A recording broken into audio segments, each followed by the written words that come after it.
ఏపూరి సోమన్న 25 ఏళ్ల పాటల ప్రవాహం పుస్తకావిష్కరణ కార్యక్రమానికి వచ్చేసినటువంటి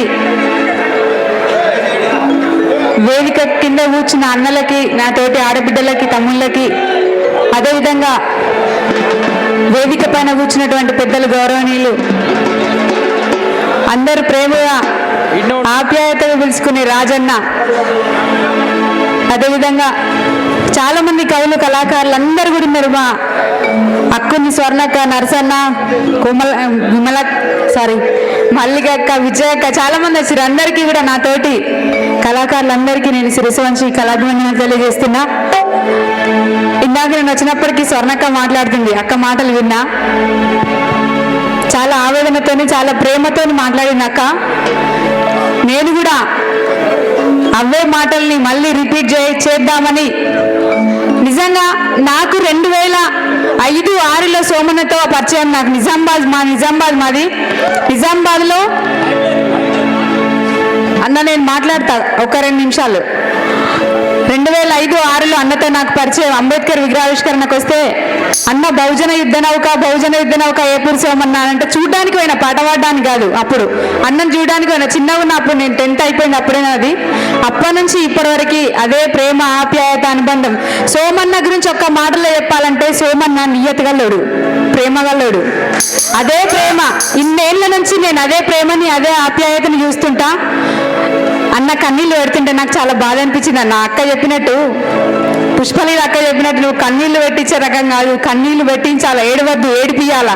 అవసరమైతే పాటతోని చాలా మందిని, నాకు తెలిసి తెలంగాణ ఉద్యమం ముగిసిన తర్వాత, తెలంగాణ రాష్ట్రం వచ్చిన తర్వాత, తెలంగాణ ఆగమైతున్న సందర్భంలో ఎవరి పాలైతుందో తెలంగాణ అని చెప్పేసి మొట్టమొదటిసారిగా ప్రశ్నించిన గొంతు ఏపూరి సోమన్న. ఇది ఎవరు ఏకీభవించినా, యాక్సెప్ట్ చేసినా, యాక్సెప్ట్ చేయకుండా, అన్న పాట తర్వాత చాలా పాటలు వచ్చినాయి. కానీ ఆనాడు తెలంగాణ ఆగమైతుందని చెప్పిన గొంతు సోమన్నది. నిన్న మొన్న ఒక ఇంటర్వ్యూలో చెప్పిండు, నీకు నిలకడ లేదని ఒక జర్నలిస్ట్ అడిగితే చాలా చాలా గట్టిగా చంప మీద తగిలినట్టు చెప్పిండు. మీరు అందరు విన్నారా అన్న? విన్నారా? విన్నారా? ఊళ్ళలో ఒక సామెత ఉంటుంది తెలుసుగా, మోటు సామెత ఉంటుంది. చెప్పిండు కదా, ఏం చెప్పారు ఒకళ్ళ?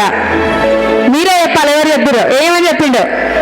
నేను చెప్తే బాగుంటుంది. వేదిక మీ ఆడపిల్ల కాబట్టి ఇట్లా మాట్లాడుతుంది అనుకుంటారా? నేను చాలా రఫ్గానే మాట్లాడతా కొంచెము, కానీ నిజంగా అదే వాస్తవంగా. ముఖం ఏడబొట్టు, ముఖం మంచిగా బొట్టేర పెట్టుకుని నడిచి అంటారు కదా. ముఖం మంచిగా ఎంత దిద్దుకున్నా కానీ వాళ్ళు గలీజ్గానే కనబడతారు.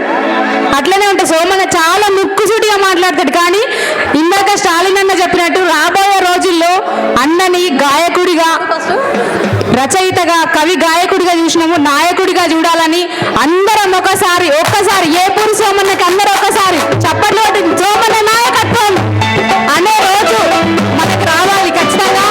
అన్నకి ఒక నాయకుడిగా చట్టసభలో చూడాలని నేను ఒక ఆడబిడ్డగా కోరుకుంటున్నా.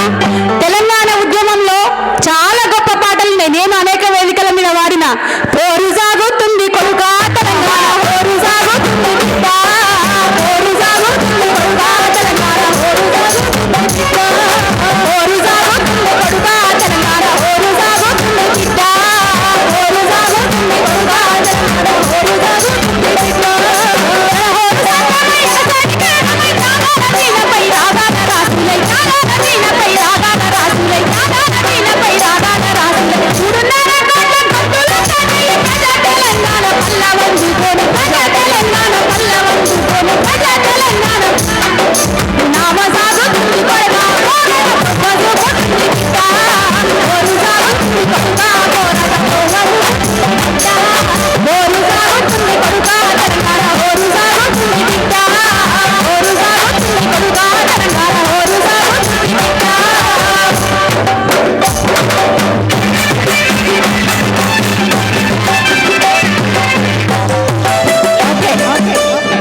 థ్యాంక్ యూ అన్న, నాకు ఇంత మంచి కార్యక్రమంలో అవకాశం ఇచ్చినటువంటి సోమన్నకి, అదేవిధంగా వేదిక మీద పెద్దలందరికీ కూడా మనస్ఫూర్తిగా కృతజ్ఞతలు, ధన్యవాదాలు తెలియజేసుకుంటున్నా. Thank you so much. జై తెలంగాణ.